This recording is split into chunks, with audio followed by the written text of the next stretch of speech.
오늘은 복되어라 네 번째 말씀, 박해를 받는 너희라는 말씀으로 팔복의 마지막 말씀을 여러분과 나누려고 합니다.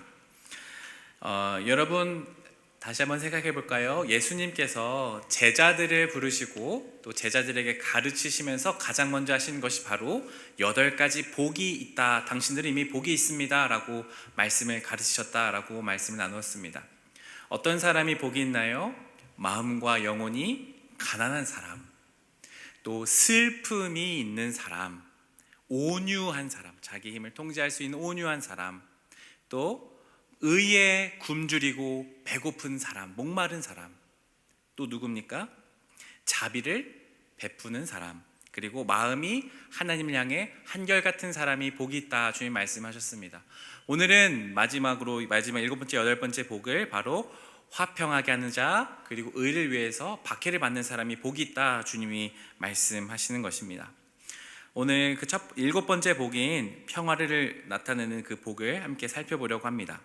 마태복음 5장 9절 말씀을 새번역 성경으로 함께 읽어보겠습니다. 시작. 평화를 이루는 사람은 복이 있다. 하나님이 그들을 자기의 자녀라고 부르실 것이다. 아멘. 여기서 주님이 말씀하시는 평화를 이루는 사람이라는 헬라어를 보니까 에이레노포이오이라는 단어를 씁니다. 발음하기도 참 어렵죠. 원래 원형은 에이레네라는 평화, 화평, 그런 의미를 가진 에이레네를 씁니다. 그런데 예수님이 하신 말씀은 뭐였냐면 평화를 만드는 사람, 영어로 하면 피스메이커라고 할 수 있겠습니다. 피스메이커가 복이 있다라고 주님이 가르치십니다.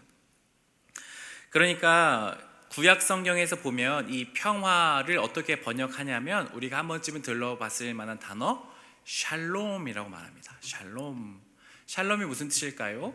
평화, 안녕, 번영, 전쟁이 없는 그런 상태를 통칭해서 샬롬이라고 합니다. 그래서 유대인들은 서로 샬롬 이렇게 인사하죠. 우리로 말 따지면 안녕 이렇게 하는 겁니다. 안녕. 평화가 있기를 바라는 그런 마음이 샬롬입니다. 그런데 오늘 주님이 말씀하신 것은 무엇입니까? 평화를 만드는 사람이 복이 있다고 말씀하십니다. 이 말에 전제된 것이 무엇일까요? 평화는 그냥 생기는 것이 아니라 누군가가 평화를 만들어야만 평화가 생긴다라는 것입니다. 화면 하나 보여주시면 여러분 잘 아시는 단어 중에 팍스 로마나라는 말이 있습니다. 이게 무슨 말이냐면 BC 27년부터 AD 180년쯤까지 약 200년에 걸친 기간 동안 이 로마라는 제국이 엄청나게 평안과 안정을 누렸던 시기를 팍스 로마나라고 합니다. 화면 하나 더 보여주세요. 네. 지도를 보시면 이게 그 당시 AD 117년에 있었던 지도인데 저 빨간색 표시된 것이 로마가 다스렸던 나라입니다. 굉장히 많은 서유럽부터 해가지고 동유럽도 좀 있고요, 시리아, 북아프리카 전체까지 해서 이 로마의 전체 땅이었습니다. 이 초기 시대의 이 로마는 굉장한 패권과 군사력과 힘을 가지고 많은 민족들과 나라들을 통합시켰습니다. 반란이 일어나지 못하게 아주 강력한 통치를 하기도 하고 또 회유하기도 하고 여러 가지 통치 방식을 사용했습니다. 그 중에 이제 무서운 것 중 하나가 바로 십자가 사형 제도 그런 게 있습니다. 대놓고 십자가에 매달아서 죽이는 형벌, 아무도 반란을 일으키지 못하게. 그게 바로 팍스 로마나였습니다. 그러니까 로마는 강력한 힘을 가지고 정치적인 체제를 가지고 힘을 가지고 찍어 눌러서 아무도 찍소리하지 못하게 모든 로마 황제에 의해서 그 말한 법대로 지키고 살아가도록 하는 것이 평화 팍스 로마나라고 이야기하고 생각했습니다. 그런데 예수님이 말씀하신 평화는 그러면 이런 로마가 했던 평화일까요? 힘과 권력으로 찍어 누르는 평화가 진짜 평화일까? 그렇지 않습니다. 예수님이 가르쳐 주신 말씀하시는 평화는 이것과 전혀 반대된 내용의 평화였습니다. 에베소서 2장 13절과 16절 말씀을 새번역 성경으로 천천히 한번 우리가 살펴보면 좋겠습니다. 조금 길지만 우리 한 절씩 번갈아 가며 읽어볼까요? 제가 13절, 여러분 14절 이렇게 번갈아 가며 읽겠습니다. 제가 먼저 13절 읽지요. 여러분이 전에는 하나님에게서 멀리 떨어져 있었는데 이제는 그리스도 예수 안에서 그분의 피로 하나님께 가까워졌습니다. 그리스도는 우리의 평화이십니다. 그리스도께서는 유대 사람과 이방 사람이 양쪽으로 갈라져 있는 것을 하나로 만드신 분이십니다. 그분은 유대 사람과 이방 사람 사이를 가르는 감을 자기 몸으로 훔쳐서 원수된 것을 없애시고 여러 가지 조문으로 된 계명의 율법을 폐하셨습니다. 그분은 이 둘을 자기 안에서 하나의 새 사람으로 만들어서 평화를 이루시고 원수된 것을 십자가로 소멸하시고 이 둘을 한 몸으로 만드셔서 하나님과 화해시키셨습니다. 아멘. 네. 14절에 보니까 그리스도 예수님은 우리의 뭐라고 말합니까? 평화라고 말씀하십니다. 그럼 예수님이 하신 평화는 무엇인지 살펴보면 정말 팍스 로마나의 평화가 진짜 평화인지 아닌지를 알 수 있겠죠. 13절에 보니까 여러분이 전에는 하나님에게서 어떻게 되어 있었습니까? 멀리 떨어져 있었다고 합니다. 이 말은 뭐냐면 우리가 죄로 인해서 하나님과의 관계가 끊어진 상태를 말하는 것이죠. 하나님과 반역한 상태, 멀리 떨어져 있는 상태였으나 이제는 그리스도 예수 안에서 무엇으로요? 그분의 피로 하나님께 가까워졌습니다. 이것이 첫 번째 평화입니다. 하나님과 원수되었고 하나님과 멀리 떨어져 있던 우리의 관계가 갑자기 가까워졌습니다. 하나님과 이제 가까워진 거예요. 무엇을 통해서요? 예수님의 피로, 예수님의 죽으심으로, 예수님의 부활로, 십자가로 우리가 가까워졌음을 성경에서 말합니다. 이게 평화라고 가르칩니다. 두 번째 평화는 뭘까요? 말씀 다시 한번 좀 보여주세요. 14절에 그리스도께서는 유대 사람들과 이방 사람이 양쪽으로 갈라져 있는 것을 하나로 만드셨다고 말합니다. 이 에베소서는 에베소라는 교회에, 에베소 지역에 있던 교회에 쓴 편지입니다. 에베소라는 지역에 지금도 에페스라는 튀르키에 가면 있는 지역인데요. 지금 물론 교회 터밖에 없지만 이 교회 안에는 이방인들과 유대인들이 함께 있었던 것 같습니다. 이 교회 안에서 이방인들과 유대인들이 서로 싸웠던 것 같아요. 서로 차이가 있었죠. 우리는 구약을 잘 알아, 내 말대로 해. 이방인들은 그런 게 어디 있어? 예수님 안에서 뭐 그게 차이가 어디 있어? 서로 싸웠다는 겁니다. 근데 어떻게 하셨냐면 예수님이 십자가로 그 둘 또한 하나로 연결시켜 주셨습니다. 막혀있던 담, 인종과 종교로 갈라져 있던 그 담을 예수님이 허물어 버리셨답니다. 이게 두 번째 평화입니다. 자, 예수님이 하신 평화는 무엇입니까? 로마처럼 힘과 권력으로 그 능력이 있으신 예수님께서 신적인 능력으로 모두를 무릎 꿇게 하시고 내 말 들어, 똑바로 해, 화해해 하게 하신 것입니까? 아닙니다. 예수님은 자기의 피 흘리심으로 평화를 이루셨다라는 것입니다. 예수님은 우리가 하나님과 가까워질 수 있도록 피 흘리실 뿐만 아니라 우리가 서로가 서로에게 막힌 담이 허물어지도록 또한 평화를 이루셨다고 말씀합니다.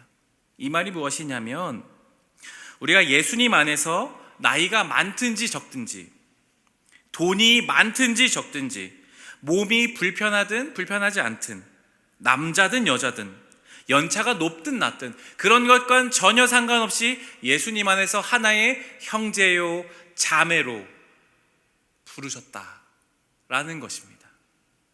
그게 평화입니다. 예수님이 십자가의 죽으심으로 이루신 평화입니다. 진정한 평화는 무엇입니까? 나의 권리를 내려놓고 내가 희생하고 내 것을 내어줌으로써 섬길 때에 서로 하나가 되고 가까워지고 담이 허물어지는 것이 진짜 평화입니다. 예수님은 아무 죄가 없으세요. 그런데 십자가라는 끔찍한 그 사형틀에서 예수님이 죽으셨습니다. 죽기 직전에 예수님이 어떻게 대하셨냐면 침뱉음을 당하십니다. 조롱당하세요. 희롱당하세요. 옷이 발가벗겨지십니다. 그 대중 앞에서 매달리시는 거예요. 발가벗겨진 채로. 왜 예수님이 그렇게 하셨습니까? 왜 굳이 그렇게 하셨습니까? 예수님은 그렇게 하실 이유가 단 하나도 없으십니다. 그분은 하나님이세요. 죄가 없으세요. 그러나 우리가 하나님과 평화를 이루게 하기 위하셔서 주님이 친히 그 길을 선택하셨다라는 겁니다. 그렇다면 제자로 살아간다는 것은 무엇이겠습니까? 피스메이커, 평화를 이룬 사람으로 살아간다는 것은 무엇이겠습니까? 예수님처럼 내 힘과 내 권력을 가지고 사람들을 좌지우지해서 줄 세우고 똑바로 해 하는 것이 아니라 오히려 내려가는 것이죠. 섬기는 것이죠. 오히려 희생하는 것이죠. 내 것을 내어주는 겁니다. 그때에 예수님이 말씀하시는 평화가 이루어집니다. 교회와 가정과 직장에서 여러분들의 삶을 통해, 여러분의 낮아짐을 통해 평화가 이루어지도록 하는 것이 제자로 살아가는 우리의 부르심입니다. 제가 자주 하는 기도 중에 하나가 있습니다. 한번 화면 보여주시겠어요? 한번 따라서 읽어볼까요? 기도하듯이 한번 해볼까요? 시작. 예수님, 우리를 평화의 도구로 삼아 주십시오. 참 멋진 기도란 생각이 듭니다. 주님, 우리를 평화의 도구로 삼아 주십시오. 평화의 신, 평화 그 자체이신 예수님이 우리를 통해서 도구 삼으셔서, 나 같은 사람도 도구 삼으셔서 평화를 이루게 하시는 그것을 우리가 바라는 것입니다. 그래서 우리가 드려야 하는 기도가 이런 것이죠. 주님, 저를 평화의 도구로 삼아 주십시오. 주님이 기꺼이 사용하셔서 내가 있는 집에서, 내가 있는 학교에서, 내가 속한 친구들과의 관계에서, 직장에서 평화를 이루는 사람이 되게 해주십시오 라고 기도하는 겁니다. 그렇게 하면 어떤 일이 일어날까요? 우리 주변에 갈등이 반드시 일어날 겁니다. 갈등과 힘든 일이, 막 주변에 다투는 일이, 또 우리가 서로 막 불편한 일들이 막 일어날 거예요. 그럼 어떻게 해야 되겠습니까? 나랑 상관없는 일이야. 내가 잘못한 거 아닌데? 저 사람이 잘못했는데? 제 사람이 머리 굽혀야지, 머리 숙여야지. 그렇게 하는 것이 아니라, 그래 권리가 있음에도 내려놓고 예수님, 저를 평화의 도구로 사용해 주십시오. 제가 어떻게 해야겠습니까? 주님, 기도해 보는 겁니다. 내 잘못 아니어도 찾아가서 먼저 손 내밀어 주는 것. 내가 하기 싫어도 그 두 사람 서로 다투어서 우리 공동체가 분위기가 흐려져 있다면 그 중간에 들어가서 서로 이어주는 것. 서로 잘 말해줘서, 아이 그러지 마, 그러지 마. 내가 굳이 그렇게 해야 될 필요가 없지만 굳이 그렇게 하는 거. 피스메이커. 그렇게 하면 주님이 여러분을 통해 평화를 이루십니다. 그럼 주님이 그렇게 하시는, 그렇게 평화를 이룬 사람이 어떤 복을 주십니까? 그런 사람이 바로 하나님의 아들이요 하나님의 딸이라 일컬음을 받겠다라고 말씀하십니다. 왜요? 예수님 사셨던 그런 삶 그대로 살아가는 것이기 때문입니다. 예수님이 평화의 주인님이시기 때문에 바로 평화의 아들과 평화의 딸로, 주님의 아들과 주님의 딸로 인정받을 수 있는 것입니다. 사랑하는 여러분, 갈등이 날이 갈수록 심해집니다. 남녀 간의 갈등, 세대 간의 갈등, 나라 간의 갈등, 정말 많은 갈등이 우리 주변에 있습니다. 우리는 평화를 이루는 사람으로 부름받은 사람입니다. 어떻게 우리가 평화를 이룰 수 있을지 고민하십시오. 그리고 기도하십시오. 주님, 저를 평화의 도구로 사용하셔서 나를 통해 이 나라와 또 이 세상 가운데 평화가 이루어지게 해달라고. 그렇게 할 때 여러분은 주님의 아들이요 주님의 딸로 일컬음 받게 될 줄 믿습니다. 마지막 복을 살펴볼까요? 마태복음 5장 10절 말씀을 세번역 성경으로 함께 읽어보겠습니다. 함께 읽을까요? 시작. 의를 위하여 박해를 받은 사람은 복이 있다. 하늘나라가 그들의 것이다. 아멘. 마지막 복은 의를 위하여 박해받는 사람, 조금 더 쉬운 말로 예수님을 따라 살아가는 사람, 예수님을 따라가기 때문에 박해를 받고 공격을 받고 어려움을 당하는 사람이 복이 있다고 주님 말씀하십니다. 그런데 마지막 복은요, 여러분, 다른 7개의 복과 달리 예수님 이 복만큼은 부연 설명을 더 하세요. 그게 11절과 12절인데요. 그것도 한번 읽어볼까요? 제가 읽겠습니다. 너희가 나 때문에 모욕을 당하고 박해를 받고 터무니없는 말로 온갖 비난을 받으면 복이 있다. 너희는 기뻐하고 즐거워하여라. 하늘에서 받을 너희의 상이 크기 때문이다. 너희보다 먼저 온 예언자들도 이와 같이 박해를 받았다. 아멘. 예수님을 따르는 삶은 어떤 삶일까요? 제자로 살아가면 어떤 일이 일어날까? 제가 계속해서 반복하지만 힘든 일이 찾아옵니다. 예수님을 잘 따라가면 오늘 예수님 말씀에 의하면 여러분은 모욕당할 겁니다. 여러분은 박해를 당할 것이고 터무니없는 말로, 말도 안 되는 이야기로 여러분들이 욕먹을 겁니다. 비난받을 겁니다. 그런데 그게 복이 있다고 주님 말씀하십니다. 심지어 메시지 성경에 의하면 여러분 예수님을 따르는 것 때문에 모욕당했습니까? 여러분 만세를 부르십시오. 기뻐하십시오 라고 말합니다. 왜냐하면 하늘에서 받을 상급이 엄청 크기 때문입니다 라고 예수님이 말씀하세요. 여러분 이 마지막 8번째 복은 사실은 앞에 나와 있던 7가지의 모든 복을 종합한 복이라고 볼 수 있겠습니다. 예수님을 따르는 사람들이 어떤 삶을 살게 될지 그런 것들 종합한 복입니다. 예수님을 따라 산다는 것은 세상의 방식과 세상에 말하는 문법과 세상에 말하는 그 원하는 그 길로 익숙한 대로 늘 그렇게 하는 것대로 세상이 말하는 힘과 권력의 질서에 의해서 살아가는 그것이 아니라 낮아지고 섬기고 온유하고 하나님을 따르고 예수님의 평화의 방식을 따르고 예수님께 기도하고 주님을 의지하며 살아가는 그것, 그렇게 살아가는 것이 예수님을 따라가는 것입니다. 그렇게 살아가는 삶은 한마디로 이렇게 말할 수 있겠습니다. 화면을 보여주실까요? 함께 읽어볼까요? 시작! 예수님을 따르면 세상의 방식을 거스르게 되고 세상은 우리를 거스르려 합니다. 예수님을 따르는 것이 세상의 방식을 거스르는 겁니다. 돈과 힘과 명예의 질서에 우리도 거기에 그대로 따라가는 것이 아니라 그건 거슬러 보는 거죠. 아니다. 돈만 타고 그 사람한테 머리 숙인다고 우리가 다 해결될 거 아니다. 돈이면 다다. 돈만 있으면 다 행복하다. 그거를 억지로 거절해 보는 것이죠. 그러면 뭐라고 말합니까? 세상은 우리를 거슬려 합니다. 뭐 저런 게 다 있어. 야, 뭐 적당히 좀 해. 야, 그런다고 네가 뭐 달라질 것 같아? 네 세상 권력 앞에 네가 이길 수 있을 것 같아? 예수? 있어? 보여줘봐. 뭐가 있는데? 돈이 최고야. 야, 돈 있으면 다 해결돼. 그게 세상의 방식입니다. 찍어 누르고 힘과 권력으로 줄 세우고 너 몇 등이야? 아 그래? 너 스펙이 어떻게 돼? 너 어느 대학 나왔어? 너 자격증 뭐 있어?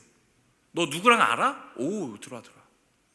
그런 세상의 방식이 아니라 정의롭고 공의롭고 하나님만 의지하고 주님만 따라가서 오히려 우리가 불이익을 당하는 그런 바보 같은 삶을 선택해서 살아가는 것, 세상이 거슬려 하는 그것을 따라 살면 하나님이 여러분 복 주신답니다. 복이 있다고 말씀하십니다. 세상은 원래 다 그렇게 말합니다. 야, 법이 뭐가 중요해? 원래 다 그 눈 감고 그냥 아웅하는 거야. 법, 이거 지켰잖아. 편법을 써서. 이렇게 하면 되는 거 아니야? 법대로 지켰잖아. 안 그래도 돼, 안 그래도 돼. 야, 거짓말 다 누구나 다 조금씩은 다 해. 안 정직해도 돼. 야, 술 누가 안 먹어? 다 그냥 먹어. 편하게 먹어.